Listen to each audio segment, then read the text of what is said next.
To make your giant lollipop, you're going to need 3 pool noodles. 3 make 1 giant lollipop. I get mine for $2 from Bunnings.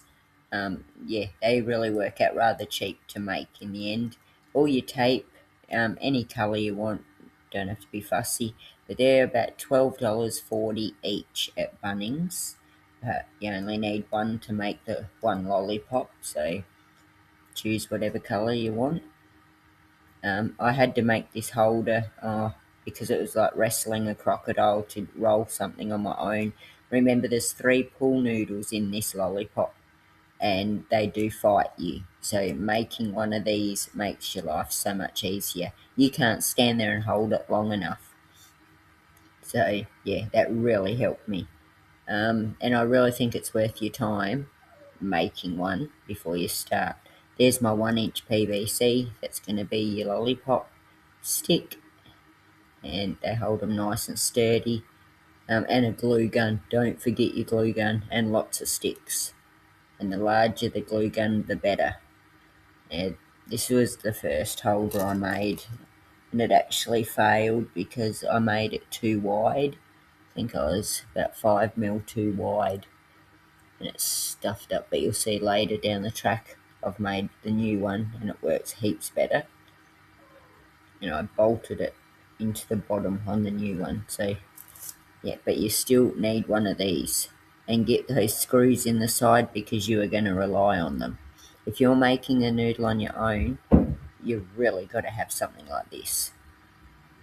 Now you're just rolling your tape onto your noodle, and because of the type of tape this is, it actually just naturally gives you the candy twirl as you roll the noodle, so that's pretty easy there. It's self-explanatory.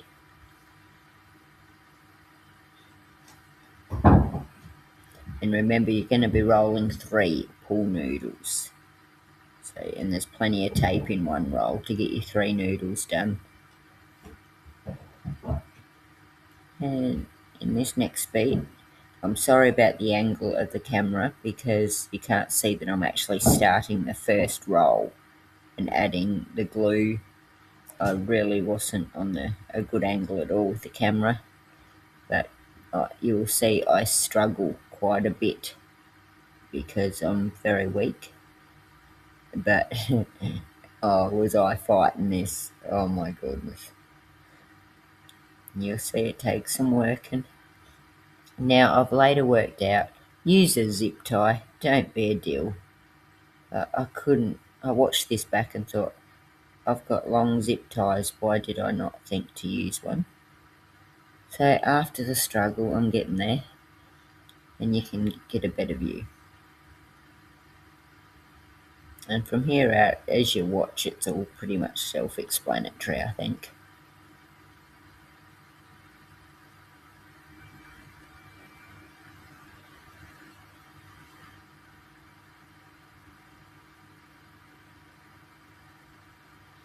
Yeah, I couldn't wait till I got it large enough to use the string to tie it down. I was getting pretty sore arms by now. It is a workout. They might look cute lollipops, but they take a bit to make. And the joining, when you're joining 2 together, that's no picnic either. As you roll, they keep popping off. So yeah, I ended up making this one small with the 2 noodles, and this one's the 3, the big giant.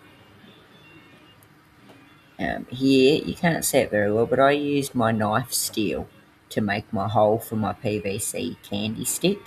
I just used my butane blower, and I'd marked, I wanted it up to go 3 rows up in the lollipop. I've made my mark on my steel, so yeah, I just butaned the hell out of it until I got it hot enough, because that way I could just put it in, and all I had to do was swirl it around a bit, and it made the perfect hole, because I'd measured it previously on the PVC. I was just putting it in the PVC, got to swirl it around, that's when I realised how big I needed my hole. So yeah, it just heated it up and it just melted in. But I'm sorry, with the camera work, I ended up pulling it towards me and pulling it out of your view, so you're not really getting to watch, but it just melted it like butter beautifully. And I had to really keep it moving because you don't want it melting too much. And so this way it made it just snug that the lollipop stick could just go straight into it. And having going up 3 rows, 3 of the rolls, it holds it in nice and sturdy. Much like this one. Come out awesome. So then it's time to wrap them.